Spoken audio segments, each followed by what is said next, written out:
Today we are primarily talking about the van attack in Toronto because it is now being alleged that the driver, the perpetrator of this attack, was an incel, and that means involuntary celibate. And this is based off of one Facebook post, but a lot of media companies are talking about it, so we'll dive into that. And we're also going to touch a little bit on North and South Korea, the peace talks, and whether or not Donald Trump deserves the credit for this. And lastly, something that affects everybody in the independent space. Third-party fundraising platforms like Patreon, MakerSupport, and GoFundMe are under attack. The latest news being, MakerSupport is in dire straits, and Stripe, the payment processing company, has terminated their account with MakerSupport, suspending the funding of many creators. This is the Culture War Podcast.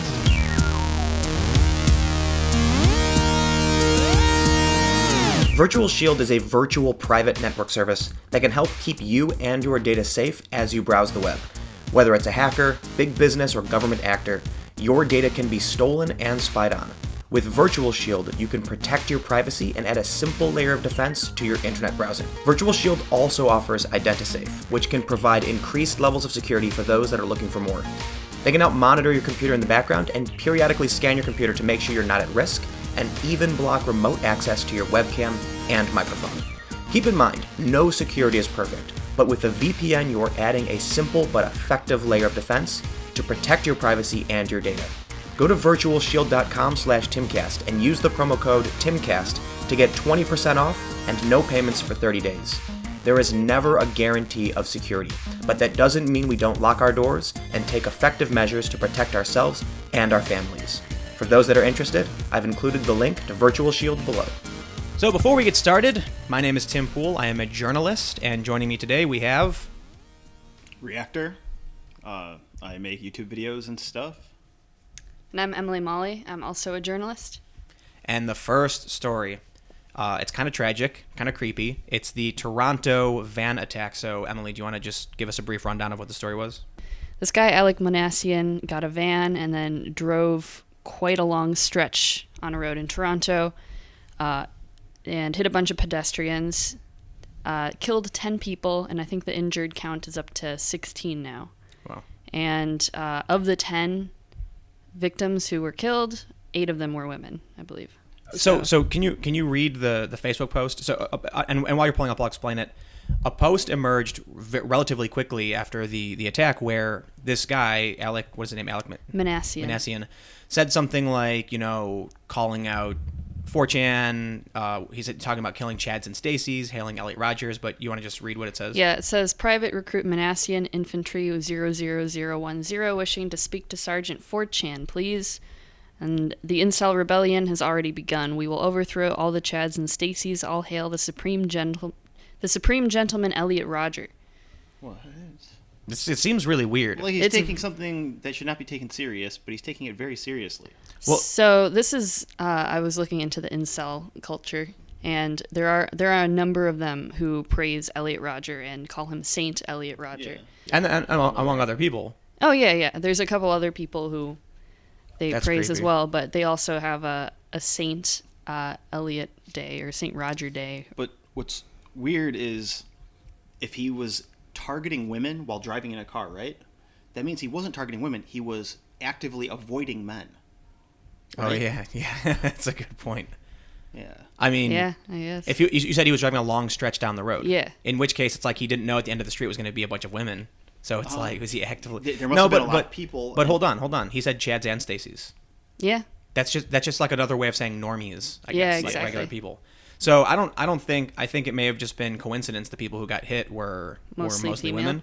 But I do want to point out people associated with the right are adamant that this is a troll post, that it's fake. I guess they think that it's a fake Facebook account set up by trolls. So I got to stop here real quick and add some voiceover. When we originally recorded this, I actually thought the post was real and wasn't a hoax. But since then, I've been doing a lot of digging and looking into it, and I really believe this story is entirely fake. There's basically no evidence to suggest this is actually an incel, and you need to keep that in mind for the rest of the conversation we have, because we talk about incels and pickup artists, but I think it is fair to say the media is running with a fake story, and I think it is fair to say that this Facebook page is a hoax. There's no definitive confirmation one way or the other, but there's also no hard evidence the guy was actually an incel. So there's been some other back and forth about people calling this terrorism. The Toronto police said it's not terrorism just based on their definition of terrorism. So now a lot of articles have come out about why we morally need to call it terrorism. But What? what's the political agenda to make normies date incels? Well, that's a really good point, because you have to be putting forth either a social or a political ideology. So I guess you could say it's a social ideology. But I don't know exactly what... Using fear to make the normies date incels? Date incels? Yeah, I don't know how well that's going to work out. Well, I mean, I guess theoretically, if it is like... I don't know if incel is an ideology, other than just like a weird community of people, like disparate community on the internet or something. Would you consider like the red pill, black pill thing an ideology, or would you just consider that a belief system? Oh, I don't know. That's a good question. Let's get into this. Let's start talking about, okay, so incel means involuntary celibate. And I know that, like, okay, I'll just say it. I don't think anybody in this room knows anything about, to an extent, like we're not involved in these communities, because I think it's a very small amount of people who are actually active in these communities. And we're all voluntary incelibates, right? I think that makes sense, right? Basically, involuntary celibate means they're not choosing to not have sex. They're just not able to. So like Elliot Rodgers, I don't know, did he describe himself as incel? Like, I'm pretty sure he was, though. Yeah, I don't remember. I think he just was, and he used Chad and Stacy's or similar terminology. Yeah. When you look at that dude's videos, you're like, wow, that guy's got something wrong with him. Yeah. I mean, clearly he's a murderer, so there's a lot wrong with him. But basically, so on Reddit, they had this community. It was r/incel, and it got banned. And then these people tried creating other subreddits dedicated to involuntary celibacy, and they kept getting banned too. Even voluntary celibates or male celibates. And a lot of them moved over to a subreddit that's it's men going their own way. It's called MGTOW. And I know there are a lot of people who are active in those communities, and typically what I found is that the communities that often are associated with incels do not like incels. Mm-hmm. So there's like an article, what was it, The Scotsman or something? Yeah. Yeah, so there's an article that says like incels got, grew out of Gamergate and men's rights activists and pickup artists. And pickup artists. I don't know if the pickup artist things make sense, unless none of it makes sense. I mean, I guess there's the red pill crossover where there's a game to it, a methodology. So well, hold on. So incels have the black pill, right? Do you want to like? Do you have the definitions? I've got the terminology here. So the red pill is an ideology based on trying to win the game, that is seduction and interactions in general, implying there are a set of rules and methods that one can use to maximize their odds, almost methodically with enough practice. Black pill is the ideology that the game is rigged from the start, that being attractive is far more important than personality or techniques. It can be extended to the idea that there is little to no benefit in playing at all if you were dealt a bad hand in terms of appearance. Well, that's wrong.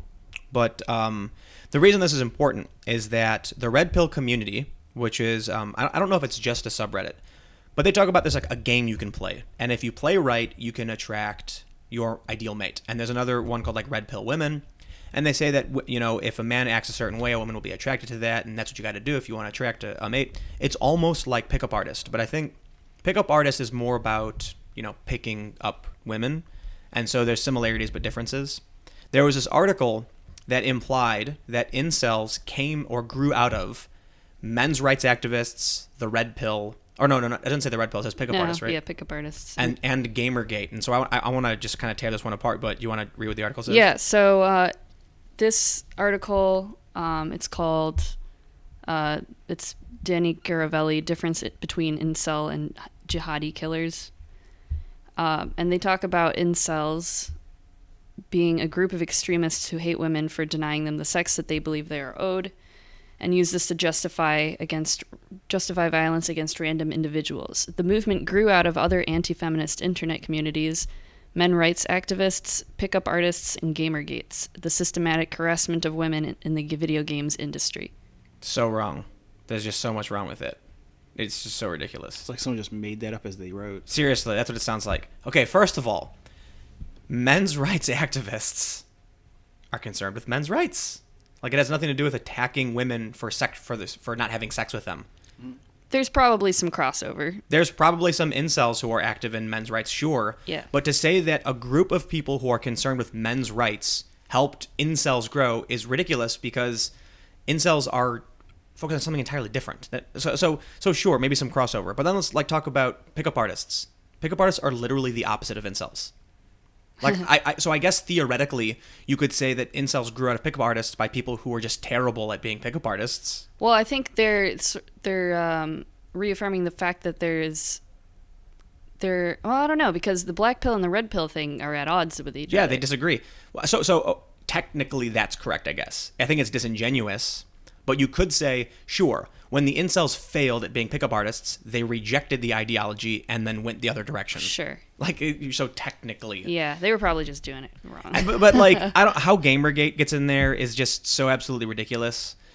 Sure, there were people, the core of what Gamergate is, even from the left perspective of it being anti-feminist, or on the right, I don't even say the right, but the pro Gamergate side of being about ethics and journalism, has literally nothing to do with not being able to have sex with women.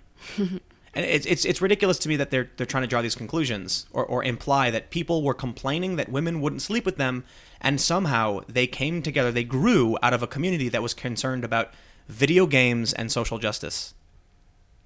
Are they saying that men's rights activists grew from Gamergate? That's right. Oh no, I don't know. They're saying they're all anti-feminist. Yeah. And so I think it's fair to say that one of the problems with I don't even think pickup artists have an anti-feminist overlap. That's kind of weird.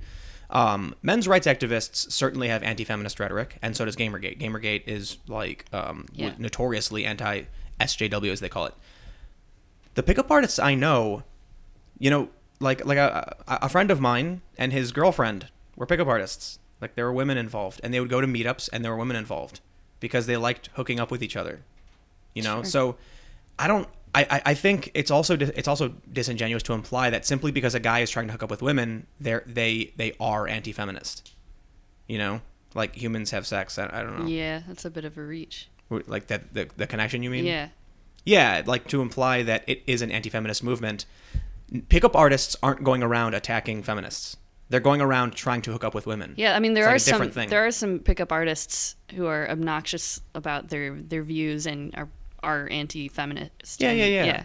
But I think what's important, what I think is important about this is to all of those groups aren't at their heart anti-feminist, and they're being called by this article anti-feminist movements or something. Anti-feminist internet communities. Yeah. So okay, I guess they're not implying that the core of the group is anti-feminist, but pickup artists I feel like doesn't even fit in there. And then it's just strange to me that at the root of what the article is implying, it's that, for one, a community of men who are interested in protecting their rights, say because men work in sewers more than women, or men they lose custody hearings, is somehow related or helped contribute to a group of guys who are upset that women won't sleep with them. You know what I mean? It's like you're trying to imply that simply because someone is a pickup artist, someone is involved in Gamergate, or someone is a men's rights activist, that they're a nice guy. It's just they're entirely different things. Incels existed before these communities. I mean, the. That guys couldn't hook up has been around longer than these communities existed. Probably all of history. Mm-hmm. Yeah. They refer to themselves as the bottom genetic 20% or whatever. Right. Yeah. But I think it's interesting because as I've been going through some of these incel forums, there are some incels who are really fed up with the people who are praising Elliot Rodger and oh really which I'm not sure what the percentage is, but there's that sentiment there, and then there's other sentiment that's the opposite, and they don't praise them enough. Yeah, exactly. Yeah. That they don't praise them enough, and that they should be looking at them like heroes. And then some of the comments to those are like, this guy has got to be a troll or some kind of shit poster. So no, these people exist. Yeah, exactly. And I mean, that kind of worries me about that holiday, that Saint Roger Day. Saint Elliot. Saint Elliot, yeah. Wait, they're planning a holiday for this guy? Well, they say that May 23rd, which is I believe this is the day that Elliot Rodger did his whole. The day of retribution or whatever. Yeah. Let me give everybody some advice. Okay, maybe you're an incel. if you're wondering why you're having trouble getting laid, you know, if you're active in this community, you're going to think that it's because you're unattractive. But if you're praising a mass murderer like Elliot Rodgers, and you're curious as to why people don't want to associate with you, it's because you are, well, the kind of person who praises a mass murderer. Yeah. Yeah, it's this is what blows my mind about like the idea of nice guys and incels. I don't think they realize that their personalities have issues. You know, we constantly hear from these people that it's the black pill. If you're not attractive, right. then... And there's so many examples of why that's not true. People who aren't necessarily like very good looking, who are still successful in finding Stephen relationships. Hawking was married, right? Yeah. I mean, he. Yeah, but like he wasn't in a, you know. Yeah, he met his wife when he wasn't in a wheelchair. Yeah, but he's not that attractive either way, right? I mean, yeah, he wasn't. Yeah, I don't before. No, I'm kidding though. Stop ragging on Hawking. He's a smart guy. Rest his soul. But yeah, like there's plenty of examples where people who aren't at the top tier of genetics are able to have fulfilling relationships. What about the extremely attractive people who everyone's afraid to talk to? So they're those That's lonely, actually- lonely attractive people. Yeah, but no, that's an interesting Yeah. thing. Like that is a common idea that there are women. I think this is actually in the Red Pill and Pickup Artist that a lot of guys get intimidated by a super attractive woman, so they won't talk to her, and so because they assume they have the top tier of the top choice. Mm-hmm. When I don't know how true this is because I don't go to these communities, but I've heard that where you shouldn't be intimidated because these women probably aren't getting a lot of attention because too many guys are intimidated. Like that's true. Yeah. That's like an idea that exists. So is somebody gonna make a involuntary or voluntary incelibate? Voluntary incelibate means like most people, like a support group of people who are like, I'm trying really hard to not be celibate. I don't know. Where everyone's just bragging, oh, I got laid last night. Yeah. involuntary and celibate That support group. involuntary incelibate. How does the definition of celibate work? Like, can you be celibate for 10 minutes in between? I have no idea. Like, in between takes. Yeah. I have been celibate for 15 minutes. Against my will. Yeah. Oh, okay. Yeah. Celibacy is just abstaining. It's just abstinence. So Incelibate? So for 10 minutes, that could be. So wait. Celibacy. Is incelibate the opposite of celibate? In which case you're like more actively than normal trying to. You're Or actively trying wait. not to. Or would it mean that you're constantly having sex, like nonstop? Yeah. Well, you're trying to constantly have sex. No, like celibate means you're not having sex. Incelibate yes, would mean okay. you're constantly having sex. This conversation is getting entirely pointless. Yeah. So I don't know. So I think it's important to talk about how after the r/incels group was deleted, how they spread out across other areas. Well, that's the analogy that I gave when Reddit started banning a bunch of communities like Fat People Hate and Coontown. Like, yeah, these are horrible communities, but the way I see it is like, imagine you've got a big pile of sludge, just a big mound of green slime. Yeah, and so you take a big hammer and you smash in it, splatters all over the place. Now it's all over your walls. It's like in the couch and in between the cracks. And that's what happened when they ban these communities. The people don't leave Reddit. They just go to any other similar subreddit and start posting the same things. All it does is spread that community around, and that's dangerous for one simple fact. When you put a bunch of people in a room and they all agree with each other, they'll start riling each other up and complaining about the other. That's what happens. And the reasons why the incels community is dangerous is because they start sharing more and more extremist ideas, and they bury themselves in this ideology that they can't save themselves. They become defeatist. They become dark. When you destroy that community, they go and infect other communities and start spreading those ideologies and then making it worse. I was reading an AMA on incel tears, which is just a subreddit that's dedicated to making fun of incels. And this one kid, I think he's like 17 years old or something, said, "I'm a former incel, ask me anything." And one of the questions was, how did you get into it? And he said he started just looking, he had trouble like having relationships. He started looking at incels, and at first he was like, wow, these people are way too hateful, way too extreme. But after a while, he just kind of got desensitized to it, and then was like, you start, you basically, you'll hear an idea, and it'll say something like, oh, attractiveness is the most important thing, period. And then a guy will be like, man, maybe that's why I can't, get a relationship. It must be true. and they start to believe a little bit of it. And when you put them in this closed box where they only hear their own opinions and no counterpoints, which is why free speech is so important, then they get entrenched in this. And then they start agreeing. And then, basically people like being part of a community.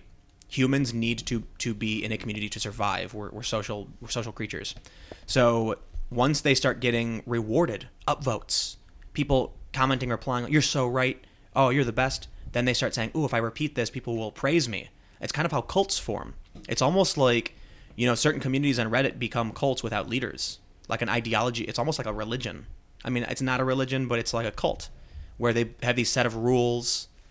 Well, I don't think that's necessarily a fair analogy because there's no hierarchy or anything like that. Right. But it becomes this like dogmatic ideology they all agree with, and they rile each other up. Unless you consider a hierarchy like moderators and admins and stuff. Oh, yeah, good point. In which case, yes. Yeah, there is.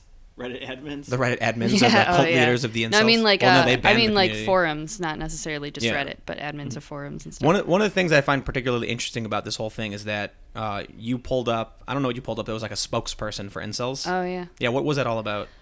So I'm not sure if this was somebody who was appointed or somebody who comes up and just says, I'm going to speak on behalf of the incels, but there was this guy who, when talking about the Toronto attack, I guess he was just trying to talk about what incels are. And in this interview, like, who is he? Oh, his name? No, like why should we listen to this guy? Who is he? Like I said, he's just a spokesperson. I don't know if He's he was a appointed. spokesperson. Yeah, that's what I said. I don't know if he was appointed or if he just made himself a spokesperson. But he said that there's a lot of truth in the what the incel movement the like fact misogyny. That, and yeah, like yeah, that. exactly. But here's what's fascinating. The guy looks totally normal. He's like talking about the bottom 20% of genetics, and he just looks like a regular guy. Yeah. Like, I don't know. I mean, I honestly think, like, just based on his body language, he probably just doesn't have very high self-confidence. Or maybe the incels got together and hired this guy who looks attractive to speak on their behalf. Yeah, but then they'd have somebody who was probably more confident, yeah. But you'd think the incels would want the ugliest person to represent them to prove their point. Or they'd be like, we have people who are attractive who just aren't able to... And that proves their point, I guess? That doesn't make sense. I don't know. I think just based on what I was reading through on their message boards, I read out the different kinds of incels. There's the ones who do it because of mental and insecurity issues, and then you have people who just they don't think they're very good looking. And you know what, man? I don't like defeatism. I don't like the idea that you can't change your circumstances. It's just defeat. It's like, yeah, sure, maybe you can't, but you have to try. Mm-hmm. And so that's one of the biggest gripes I have with a lot of these communities. So I'll just say this. If you happen to find yourself in one of these communities, in these forums, and you think there's no hope, get away from those communities. Because misery loves company, and people love... It's crabs in a bucket. You ever hear that saying? If you Google this. You put a bunch of crabs in a bucket. As soon as one of the crabs starts to climb out, another crab will grab them and pull them back in. It really does happen. Yeah. Because I guess what happens is, the other crab's like, oh, I'm going to climb them out, and then none of them can get out. It's called crabs in a barrel or crabs in a bucket. So you need to, like, my advice to people is, if you're ever down, like, not even outside of incels, if you're lacking confidence, if you feel like you're not succeeding, go online and find like a hiking group. I think hiking would be really great for this. Just find a group of people who are going to go on like a weekend trip, go on the forum and say, hey, I'd love to go on the trip with you. And then work together to achieve some goal, be it like a 10-mile hike, setting up a tent, going camping or something. And then you'll get the same kind of social reward and satisfaction, and you'll improve yourself. You'll be getting in shape. You'll have friends who are, encouraging you, and you'll start to feel really good. And you just need to get away from negativity. You need to get away from the people who want to tell you you're not good and you're not going to succeed. Yeah. And that's some of this anti-incel stuff kind of worries me to that extent, where it's like you're making the equivalence of all of these incels are hateful, violent people, which I understand there's like the no true Scotsman thing, but... no true incel. No true incel. But I think part of it is with any community that becomes almost cultish or just really, really toxic, demonizing them and making them feel like they're victims is really not going to help. You push them together. Exactly. Yep. And so it's the same for like when they call everyone on the right Nazis. Yeah, exactly. Yeah. So I'm thinking in your scenario where you say like go find a group, find a social group that's going to get you out of that, and I do Go to a bar. Yeah, but I wonder what it'd be like if if somebody finds out, oh, this incel is trying to join our group, if they're going to be open to them joining, or if they're just going to be like, oh, we don't want a part of that. But that's the thing, man. You don't want to be don't be a part of that community. Yeah. Look, I'm sure at this point, anybody who is an incel realizes there is a ridiculously massive negative connotation to that word. Yeah. And if you went out and started telling people you were that, you are destroying your chances at normal social interaction. Yeah. Don't be a part of these. It's like a temporary emotional satisfaction that you get. It's easy and it's bad for you. It's a downward spiral. It's like a social connection addiction. Where you revel in your own suffering. Mm-hmm. Just, you got to get away you got to end the cycle of negativity. Yeah. And that means sometimes you might just need to read a book, go to the movies, and then just go start running. What's another thing too? I don't run, I skateboard. But one of the best things you can do if you're feeling depressed, seriously, if you're, upset or you feel hopeless, just like, general depression, is exercise. Seriously, 100%. Exercise is an amazing... Yeah, but then, a lot of people who feel like, look, if you think you are the ugliest person on the planet, you're never gonna get a relationship, and it's hopeless, then you need to strengthen yourself in every other area. Like you brought up Stephen Hawking, he got married and he was a dorky looking dude. Not to rag on Stephen, but the general idea is, even if you're the ugliest person in the world, you can be the strongest person in the world. You can be the smartest person in the world. So not everyone is dealt the same hand, and you can better yourself in any other way. And you know what? Hey, maybe you'll never have a relationship, but if you're the smartest person in the world, you can be rich. Hey, right? And then you can have a big house. There are a lot of people who don't care about looks and they care about money. I was thinking not about healthy, but yeah, I was thinking about another side to this, and basically like sex work, and then the future of like sex robots and stuff. And I know some of the the real, what are they called, the lifelike dolls that people have. Oh God, yeah. I don't know what they're called, but real dolls, right? Oh, I think so, something like that. The people who have those because they have connection issues, or they have like social issues. Body pillows. Yeah, that too. I bet that maybe that is helpful, or maybe like... not a psychologist. I'm not sure either, but psychiatrist. Wait, which one is it? Yeah, psychiatrist. But I do wonder, like, if those are things that would be able to help people either get a release of some kind, why don't they just fly to Vegas? Like, you get a hotel room and there's they'll slip a card under your door and it'll be like a picture of a woman. It'll be like, call me. Oh, really? I think that's illegal, but there's like legal brothels in Vegas. That's the other thing too. It's like, I don't know. Some people don't like the idea of sex work, but how can you be involuntary celibate when there are legal brothels in the United States? You can go there. It's not expensive. Because they're also broke. Yeah, I guess reason that they're incels. Well, so then start saving up. But I think one of the big issues is that a lot of these people have like this nice guy mentality. They really just are socially awkward. Mm-hmm. I don't think looks defines whether or not someone is truly going to be involuntary celibate. It's their attitude. Yeah, I totally agree with that. Yeah. So anyway, I guess we should kind of wrap this one up. So have the police said do they know why this guy did it? Is it really because he's an incel, wanted to kill women, or what? Well, like I said, the statement I saw from the police was that they're not considering it terrorism. Are they considering it an accident? They're just an attack, I guess.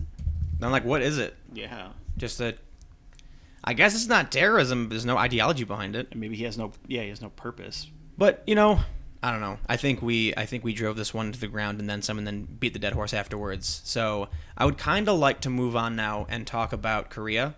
Mm-hmm. Yeah? Korea? Yeah. So, wow. Peace in our time. That's a horrible quote to use, but it's... I don't want to knock on wood.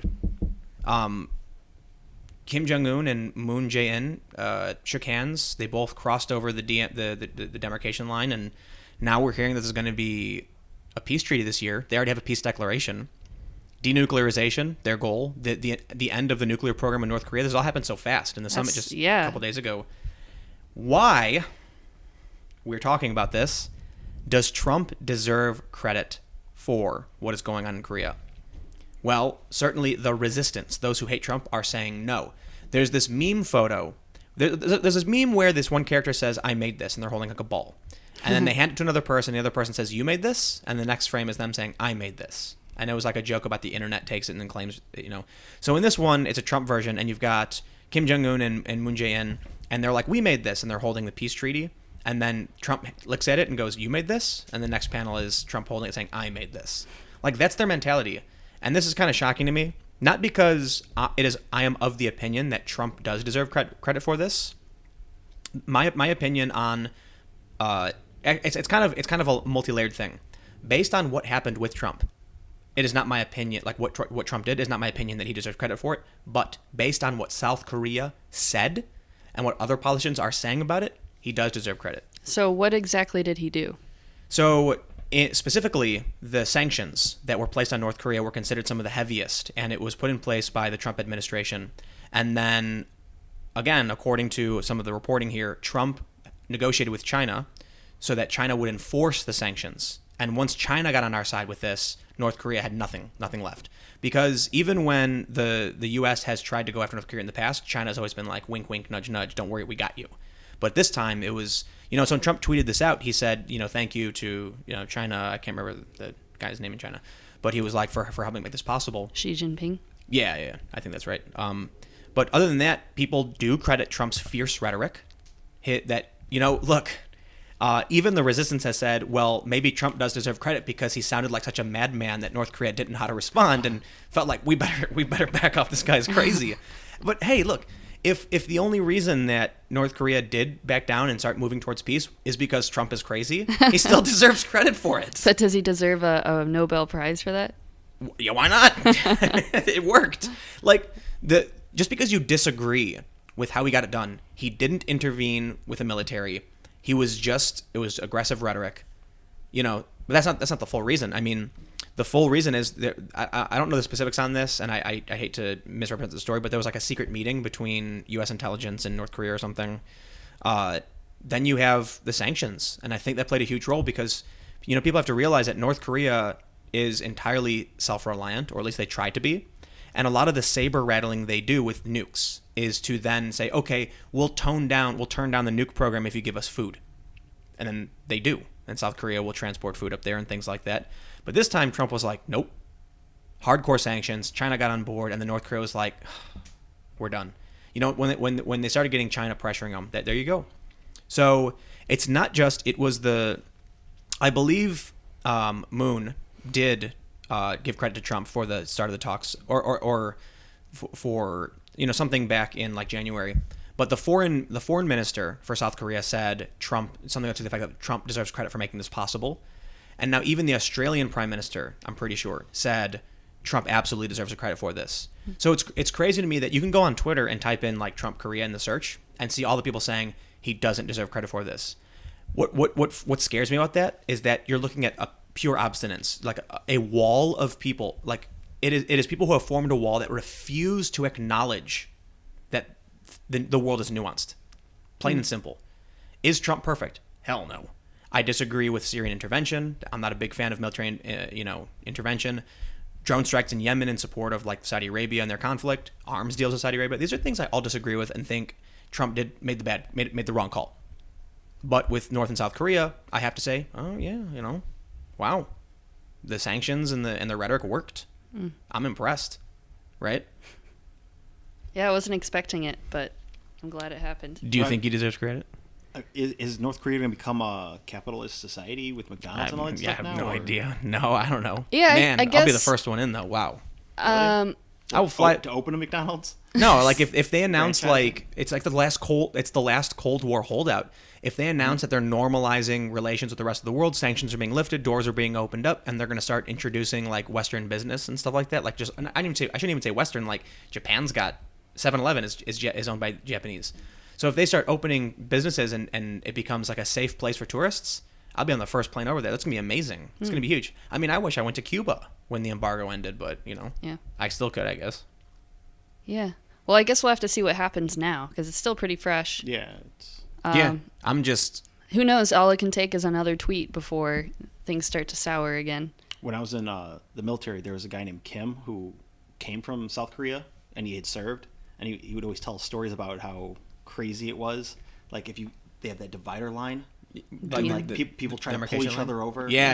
They have to like hold arms, and then when they're like going into the building to like talk or sign treaties, or I don't know what they were doing. They don't sign treaties, but the North Koreans would grab South Koreans and pull them over. And then there was that video where like the North Korean guy like ran full speed. Oh yeah, and they shot him up, and they found like he landed on the South Korean side and they pulled him in, but they found like he was just infested with parasites. Right. Yeah. Wow, that's nuts. Parasites are good, right? If you've got allergies, right? You know, there's an amazing story. When I worked for Vice, there's this group of New Zealanders who travel around the world doing famous roads and paths on their motorcycles. They did the Silk Road. They went along the entire shoreline of South America, just really crazy trips. The craziest trip they did, and I got to interview them over this, they went through North Korea and crossed the DMZ into South Korea. And they said in the north, they had a military escort. And then once they crossed the line into the south, they had a press escort. Like, it's a contrast of the two different cultures. It's fascinating. Wow. Yeah. Interesting. They allowed them in? Like, North Korea is cool with people? North Korea wanted it. South Korea didn't want it. South Korea said it was propaganda that's going to make North Korea look good, and they wouldn't allow it. And so the U.S. and South Korea were basically like, we will not allow you to cross. So they contacted North Korea, and North Korea said, please do this, because it was supposed to be a symbol of unity that you could travel from the north to the south, just these foreigners. And the thing is, too, apparently, like, New Zealanders are the least threatening people on the planet. I believe it. Like, they're sheep herders, you know what I mean? So it's like, when a couple of Kiwis are saying, you know, we're going to hop on our motorbikes, and then they're just like, yeah, they're not Americans. But what ended up happening, they told me that they were first told they wouldn't be allowed to cross. And so they said, we're just going to go anyway, because once we get to the DMZ, what are they going to do about it? And that's exactly what happened. They got really close and then called in to the U.S. and said, we're 10 miles out, get ready. And then South Korea and the Americans started panicking, like, what the hell do we do? Because if they deny them, it makes them look bad. It looks really bad. And so then the North says, we did this trip as a symbol of peace, and they denied it, so they had to do it. And the hardest part, apparently, is that there's no roads. Like the demilitarized zone, the special like room where the guards are standing, there's like no way for motorcycles to go through there. Yeah. And so they had like a lot of trouble trying to figure out how to do it. Yeah. But I will say, I look forward to the day where I can step foot in North Korea without fear of government minders, and you can get a hotel and all that stuff. I think we're a long way off from that. Yeah. But China is like, what do they call it? Like fake capitalism? Fake communism. It's like a capitalist society, but it's like still technically communist. It depends which part of the country, yeah. Speaking of capitalism, I guess we can move on to the next and last story, and probably the scariest thing for people like me. MakerSupport. Okay, let's start at the beginning. MakerSupport is kind of like Patreon, if you're familiar with Patreon. MakerSupport is a website where you'll sign up, you'll say, hey, I'm making this kind of content, and you can subscribe and donate to me. And I signed up for it like during the big Patreon fiasco, but I ultimately decided we can't keep having alternative platforms pop up, because as much as competition is good, too much is not good, and it's going to be really confusing for people. What makes Patreon valuable is that you can sign up, you can take your $10 a month and split it amongst 10 people, and everybody gets $1, and it's easy. Whereas if you're doing anything else, people keep signing up for stuff, and it gets difficult.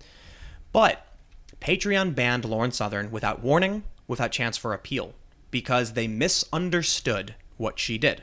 And so what happened was Lauren Southern, a while ago, I think it was like a year ago, maybe longer, got on a little dinghy boat in the Mediterranean, got real close to a big NGO vessel, and started waving a flare in the air, yelling things like, go, go, go, get in front of it, and stuff like that, trying to do like this, action to block this NGO vessel.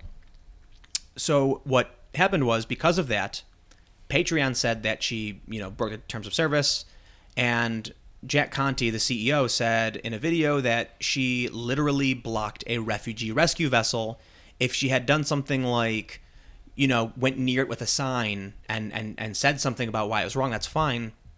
And that's literally what she did. She never actually blocked the boat. They just, pulled up in a small tiny boat, waved a flare around, did nothing. They didn't block the boat? They did not block the boat, no. Sure, they might try to claim they did, but if you actually watch the video, they never had any, there was no, I think that what happens is someone watches this video and hears Lauren saying, like, get in front of it, they have to stop, and then they write Lauren Southern blocked a refugee boat. Well, so was it the intention? Was it her intention that they didn't want it to No, keep he said going? she did it. No, but her intention. What was her intention? Oh, yeah. I mean, based on what she said, I'm not going to assume intent. I'm going to assume what But she if said. she's saying get in front of it and... Right, so I'm not going to assume intent. Based off of what she said, their intent, they were trying to block the boat. Sure. Mm-hmm. Right. But there's a difference between, sitting in front of a boat and stopping it and just getting on a live stream and doing nothing. Fierce rhetoric versus actually doing something. And so she didn't actually block the boat. And based on all of this, I think Patreon's action should have been reasonable. It should have been a warning. Hey, if you engage in this level, you're putting us in a dangerous position, and we're going to have to, terminate your account. Don't do it again, and we don't want this video on our site or something like that. Instead, just boom, gone. With notice, there's no chance for appeal, no warning, all of your income erased. That's terrifying. So I had, this is all public. I had a conversation with Jack. It was mostly off the record, but he was, assuring me like, no, journalism, it's all okay. Like, you got to understand what Lauren did was different. But I think it's important to point out that when Patreon says it was a refugee rescue vessel, that is hyperbole. That's borderline fake news. Why? What was it? It's a NGO rescue ship. And the reason they call them refugee rescue ships is that it paints in your picture an idea of people fleeing war who are terrified and their homes are destroyed and they're seeking aid, right? And then you hear that these big boats are coming to save them, and people like Lauren Southern are evil for trying to effectively kill these people by blocking their rescue. In reality, according to the UNHCR, the overwhelming majority, maybe around 90+% of people coming through the central Mediterranean route, which Lauren Southern was protesting, are economic migrants. Individuals who have chosen to leave their homes in pursuit of opportunity. It is dramatically different to call that person a refugee when in reality, they're just an economic migrant seeking a better job in Europe. I don't think that means you have a right to stop them from being rescued. But from the perspective of like Lauren Southern and many people who share her values, these are people who are essentially being ferried from Africa into Europe for economic opportunity. And that is not the economic opportunity is a fact from UNHCR, the overwhelming majority, and they're coming from West Africa. They're not coming from Syria. They're not coming from Afghanistan. Those people were crossing the Eastern Mediterranean route. But going back to Patreon taking it down, so what was the guideline that they said was being violated? I don't know. I don't know if they said a specific guideline other than it was threatening. I think it was threatening harm, potentially going to kill somebody. Huh. Interesting. So here's why that's important. For one, because of this, many alternatives emerged. You had Patreon, which I think is just silly, and it was the hate speech version. Then you had MakerSupport, which was actually just a normal company, and it was built in competition with Patreon. MakerSupport, very simple sounding name, and the idea was they're going to support free speech, and they're going to take a harder look at what people are doing. Unfortunately, Stripe, the payment processing company, terminated their account or something. So according to MakerSupport, they posted the other day that Stripe had frozen payments to creators several weeks ago. Mm-hmm. And that today they announced Stripe was terminating the account altogether. We don't know exactly why. Some of there's a lot of assumptions that what people call the regressive left are targeting MakerSupport with phony credit card, numbers being put in and credit card fraud and things like that, and and chargebacks. So they'll sign up with a real credit card and then call their bank and say it's fraud and then get it removed, and that Stripe doesn't want to deal with it. But I think there's something that's much more important that's really scary when you think about these GoFundMes that are getting pulled because they're political, and the GoFundMes that get pulled are typically conservative. Then you hear about MakerSupport, which wasn't necessarily conservative, but it was definitely the out group. It was the anti-SJW people. It was Gamergate people and things like that. YouTube creators who are pro-free speech, people who are conservative, and they're being negatively impacted. Patreon, fine. Patreon's doing just fine. Here's what most people don't realize. All of these companies use similar payment processing services like Stripe, and those payment processing companies have their own terms of service. So look at it this way. You're on Patreon. I don't know how many users they have, but they process hundreds of millions of dollars. I think it's some ridiculous number. And one person posts something racist. Patreon might say that's fine. You're allowed to your free speech. But they use Stripe. Stripe might say, hey, Patreon, you are using our services to facilitate hate speech, and we're going to terminate Patreon's contract. In which case, every creator on Patreon would get terminated at that point.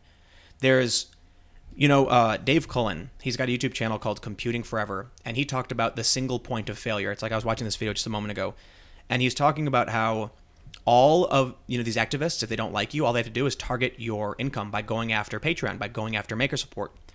What people don't realize is that everyone has an even more, I guess, I don't know what the right word is, but there's a single point of failure closer down, to the bottom, and that's the payment processing company. And that means all it takes is a handful of activists to target Stripe, and Patreon itself will cease to exist. MakerSupport, Minds, whatever the service is, can be wiped out instantly. So when you look at that and you go beyond that, it actually gets even scarier when you realize, what about the data center? The data center that hosts Patreon's data. Mm-hmm. Well, they have a terms of service too. So now you've got multiple points of failure that could destroy everything. Let's say that racist person's on Patreon. Patreon says free speech is fine. But the data center says, we're hosting data for racists. We're going to terminate your account unless you get rid of them. The pressure isn't coming from the platforms. Sometimes it is, but the platforms are probably reacting in fear of any one of the services they use, be it like a data center or a payment processing company, or even maybe their lawyer says, I can terminate my contract if you engage in something that will negatively impact my business. And then any single person or any company that works with Patreon or MakerSupport or Minds or whoever is telling them everyone's got to play by the same rules. It's kind of like a net where any one thread gets cut and the whole thing falls. So does Patreon use Stripe? Yes. So wouldn't it also make sense maybe if there was some sort of corporate espionage where Patreon can say, we'll pay you more, but get rid of our rival? Well, that's not espionage. Well, okay, yeah.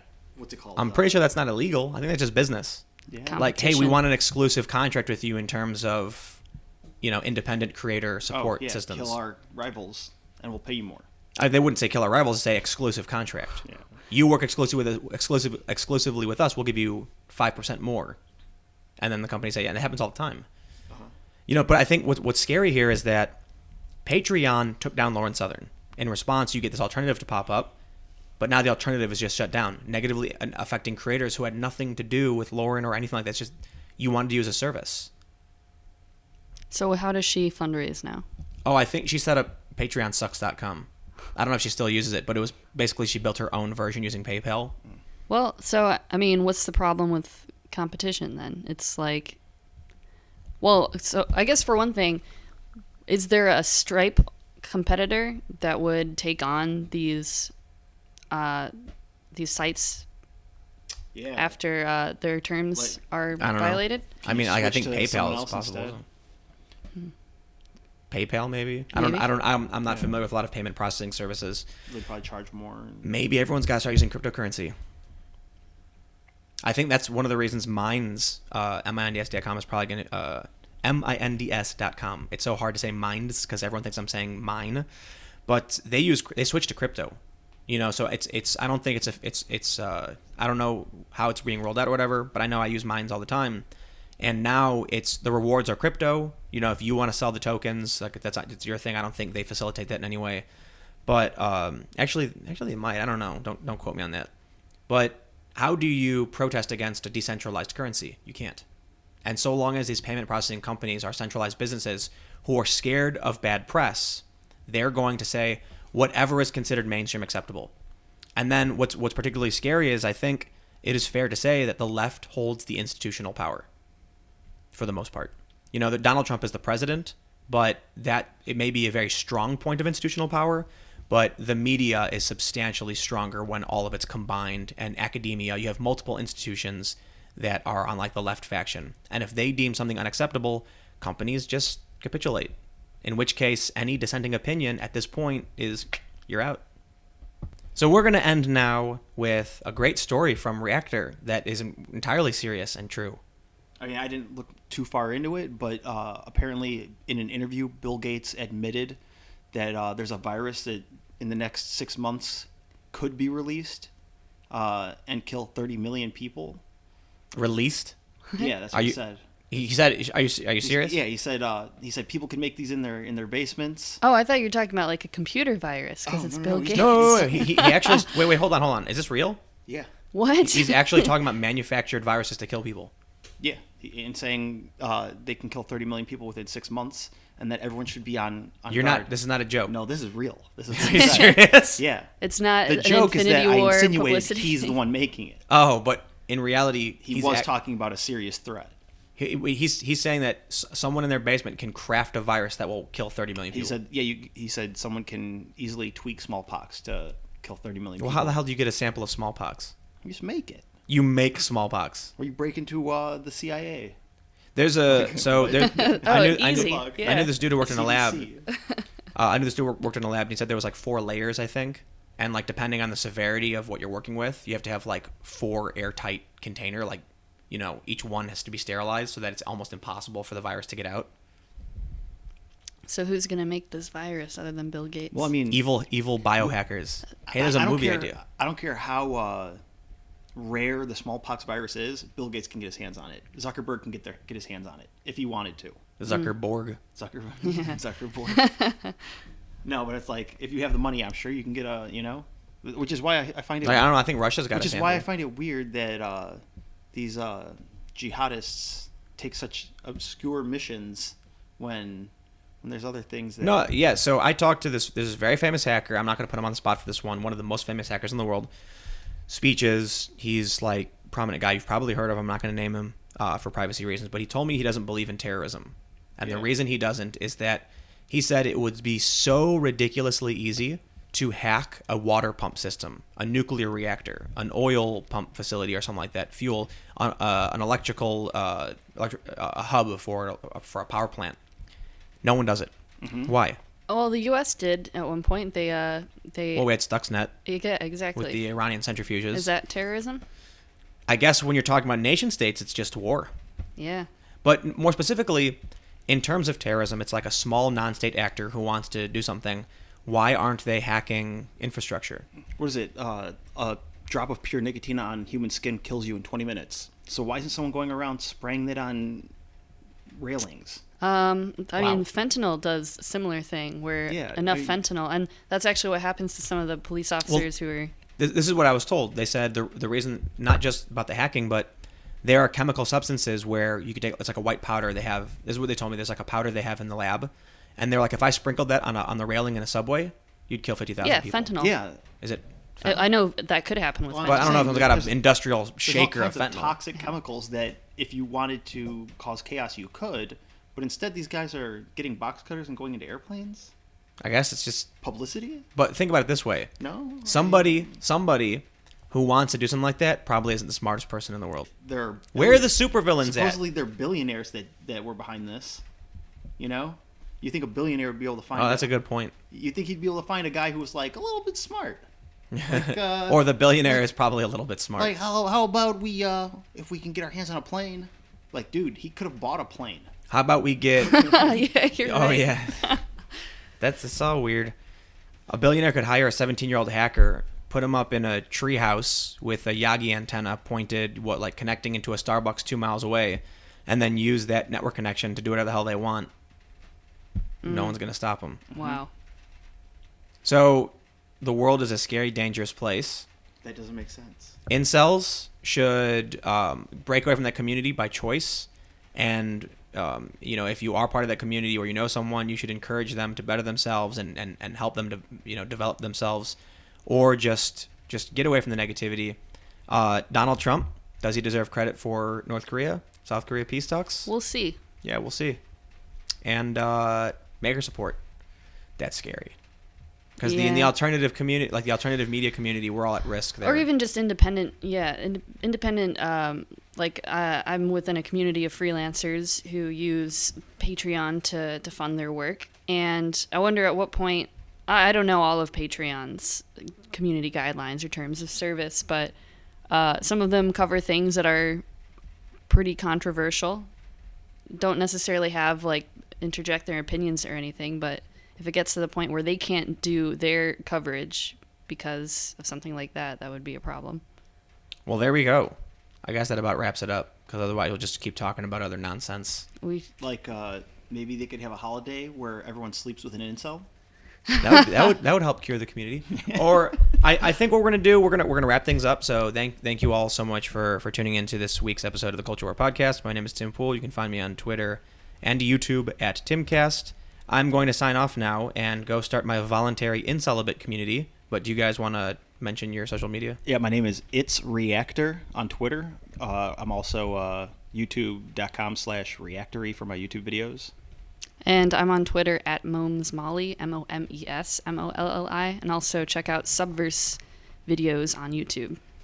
Well, if you made it this far and you really do like what we do, make sure you go to patreon.com/subversenet and become a patron to help continue this podcast. Thank you all so much for listening, and we will be back next week.